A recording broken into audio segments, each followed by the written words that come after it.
Hi everybody, it's Rachel. I'm the curator and registrar at the Space Foundation Discovery Center. And while the museum is unfortunately shut down, we wanted to make sure that we were still bringing you all of the really fun space information that you expect from the Space Foundation. And so today I thought that I would walk you through one of the coolest experiments that took place on the International Space Station earlier this year. You might notice my apron. That's because today we're going to make chocolate chip cookies, which were the first things baked in space. So earlier this year, in January, a company called Nanoracks and Zero G Kitchen partnered to send this state-of-the-art space oven to the International Space Station. And then Hilton Doubletree Hotels sent the cookie dough.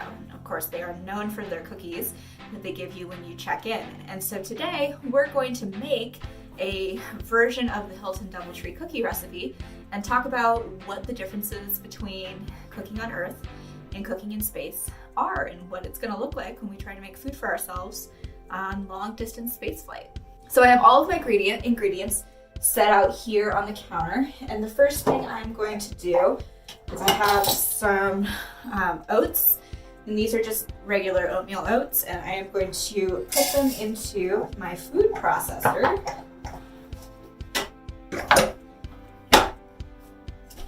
And we are going to just grind them into a fine powder. So the fact that there are oats in this recipe always makes me laugh, because a lot of people say that they don't like oatmeal cookies, but they love the chocolate chip cookies from the Hilton Doubletree. And so now you know that one of the secrets is actually oats. Okay, that looks good. Let's take this out.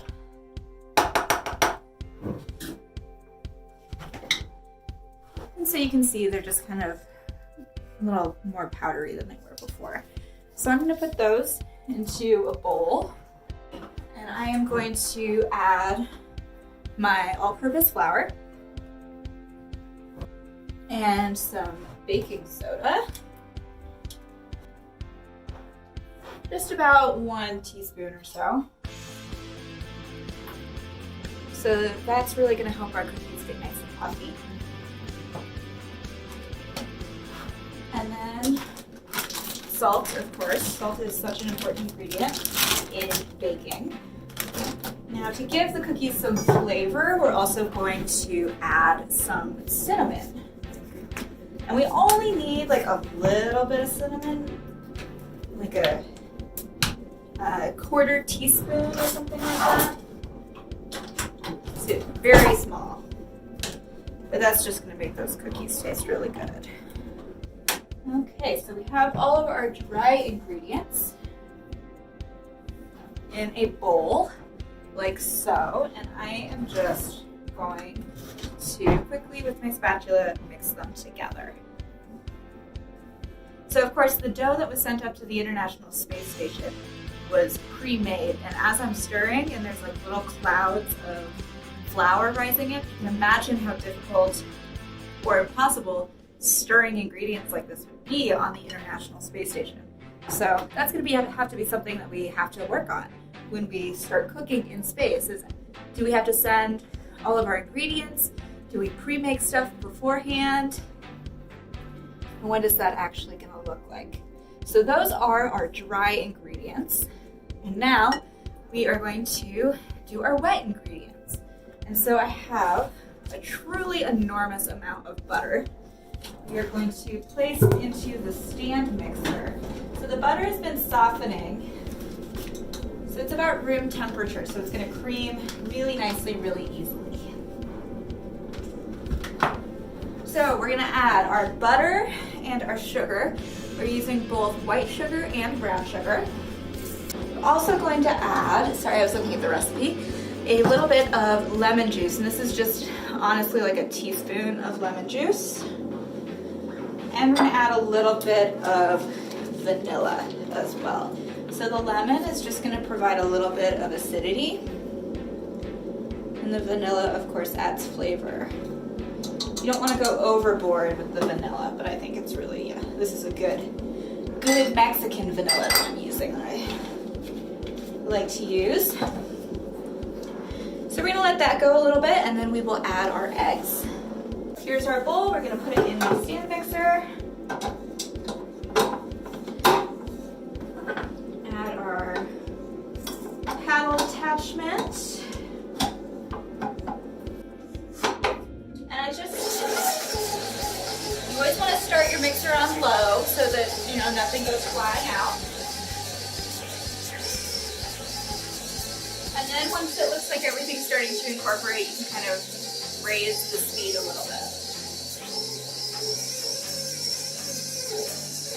So we're just going to let that do its thing for a second.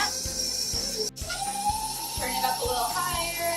Okay, so now I'm going to add my eggs, and I'm going to add them straight into the mixer. So actually what I'm going to do is take a little bowl, and I'm going to crack my eggs into the bowl so that I don't get shell in my butter and my sugar. Okay, 2 eggs. Just pop them right in. I just turn the mixer down a little bit. Let those get nice and incorporated. So that's looking pretty good to me. So the next thing I'm going to do is actually combine these. And so I'm going to add the dry mixture that we put together earlier into the mixer. So I turn the mixer down low, and I'm just going to add it little by little because, again, we don't want that flour in our face, especially since we're all not supposed to be touching our face right now. And again, this would be a really hard part to do on the International Space Station. Everything would just be floating everywhere. You can imagine all of these fine flour particles. So just little by little, just kind of a little bit at a time. If you're using a smaller bowl, this would probably be a lot easier, but I used all my bowls, so we're using this nice big guy.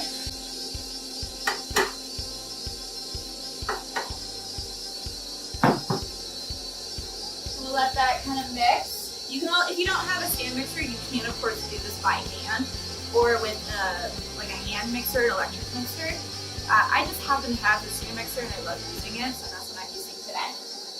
Again, we're going nice and slow. Occasionally I'm going to stop the mixer and I am just going to use my spatula to kind of scrape down the sides, make sure everything's incorporating the way that I want it to. It's looking pretty good.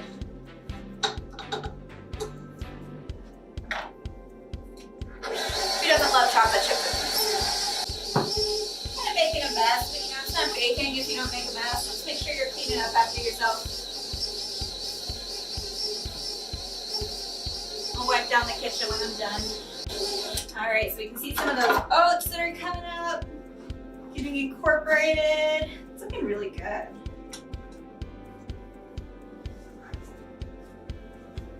Again, I'm just kind of using my spatula to help get everything incorporated. Scrape down the sides of that bowl.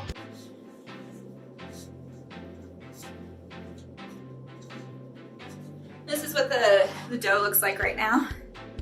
It's looking pretty good. The brown sugar and the cinnamon and the vanilla is giving it that nice color. You can still see the oats though, so I think they're going to be kind of oatmeal, which I'm really excited about. So I'm just going to go ahead and add the rest of this flour mixture.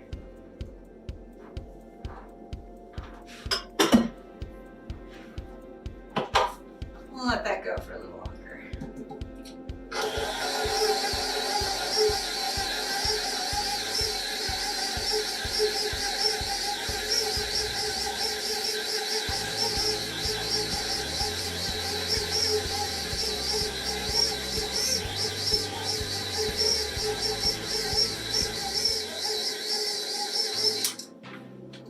Okay, so the dough is mostly incorporated, all of the flour, and I'm just going to scrape down the bowl one more time, and then I'm going to finish mixing it by hand. And that's just so that we make sure we get everything fully incorporated the way that we want. So we're just going to finish mixing this up.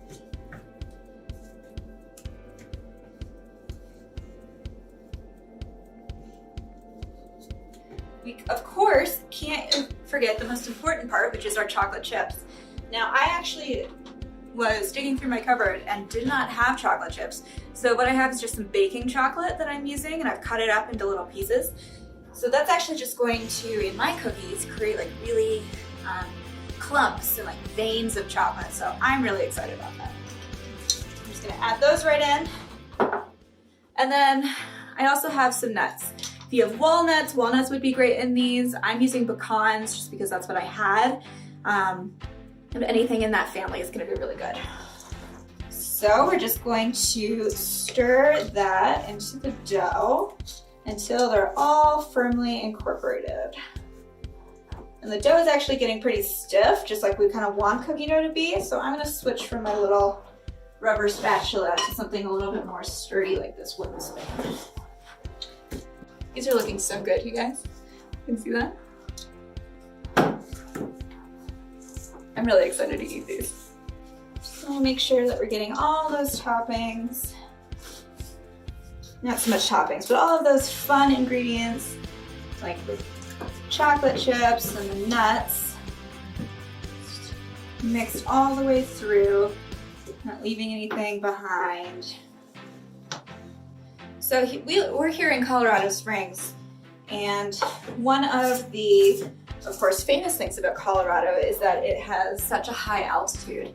And that actually makes baking pretty different from the way that we bake at sea level.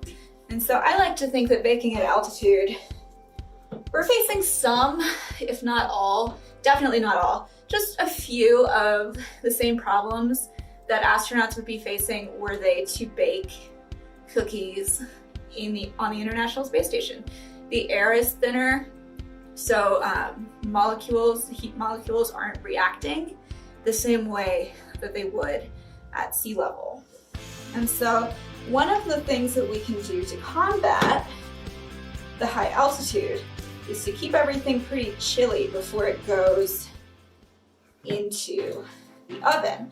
So I'm actually going to stick the dough in the fridge.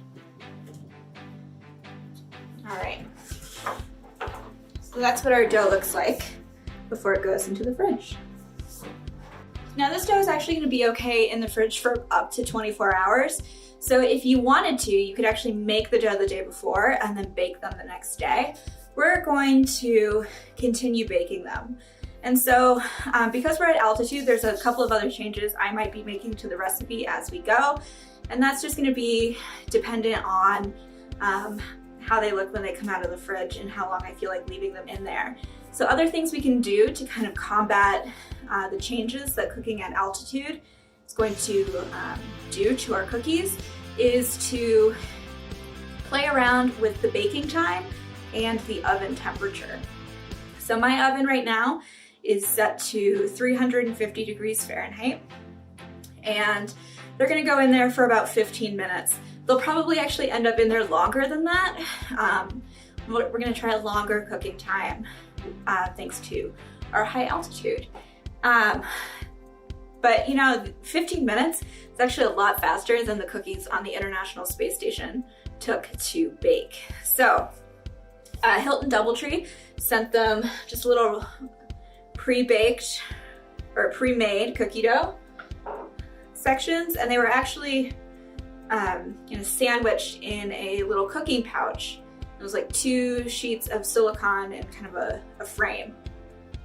And one of the things that the astronauts were trying to test was how long does it take to bake something like a cookie. So they put it in the oven at about 350. And of course the space oven doesn't look like our oven. It looks like it's a metal cylinder and it's got trays inside of it.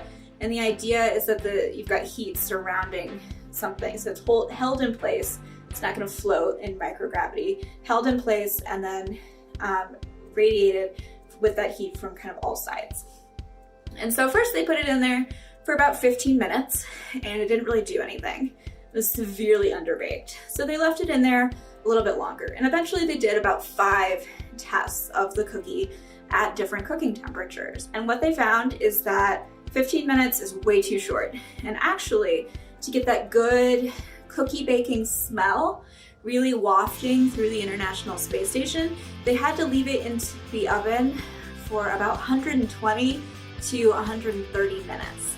So that's a lot of time. That's almost 2 hours of cooking time for a cookie that we are going to bake here on Earth at the same temperature for 15 minutes. And that's just based on simple physics and the way that atoms react and the way that heat acts here on Earth. So in my oven is a convection oven. And so it works like a standard electrical oven. It's got a heating element at the bottom, and that's what's going to create the heat for the baking. But there's also a fan in the back of the oven. And so what that fan does, it helps circulate the heat, so we get kind of nice, even warmth throughout the whole oven, and that's going to help our cookies bake faster. And you can't, the heat molecules are going to react differently in microgravity than they are here on Earth. And so that's why it takes so much longer to bake something in space than it does here on Earth. And we're back. Okay, so the dough has come out of the fridge. It's feeling nice and chilly. I have a baking pan that's been lined with some parchment paper, and that's just to keep everything from sticking. I'm going to be scooping out my cookies using this ice cream scoop, because I think it's just a really nice, easy way to do it. And I'm going to grab a spoon and help me with that. You can really make these cookies any size you want, though. You don't want to use the ice cream scoop method, or maybe you want to do something a little bit different. So all in all, this process so far has taken about an hour, which, if we're kind of comparing ourselves to the International Space Station experiment, we're still ahead. You know, we've done a lot more than they had to do. It was just bake and watch. So I think we're doing pretty good. Got some really enormous, wonderfully sized cookies here. I'm very excited to eat them.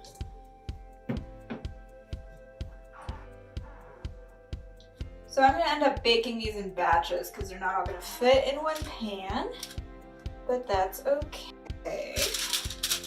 So I don't need to bake very long anyway. So I've got about 6 very large cookies here on my baking sheet, and we are just going to pop them into the 350 oven for about 15 minutes, and then we'll check on them. So in they go. Okay, and we're back. So the cookies are out of the oven. They baked for about 15 to 20 minutes. And now they're cooling on this metal rack. You can see they're looking really good. I'm really excited to try one. We had some that I baked a little bit earlier, and so I wanted to show you those. This is what they look like after they've cooled off a little bit. So these cooled for about 20 minutes. And I don't know about you, but I think that I should try some. So this is something that the astronauts on the International Space Station didn't get to do. All of the cookies that they made were in their little baking pouches, and they got sent back to Earth so that scientists could do some testing on them to see how the baking process worked. And so yeah, they didn't get to eat any of the cookies that they made. How sad is that? It's a real shame because these are really good. So I hope you guys enjoyed learning a little bit about this experiment. And if you guys bake any cookies, whether chocolate chip or otherwise, please share them with us on Facebook, Twitter, Instagram. Can't wait to see what you guys make. Bye.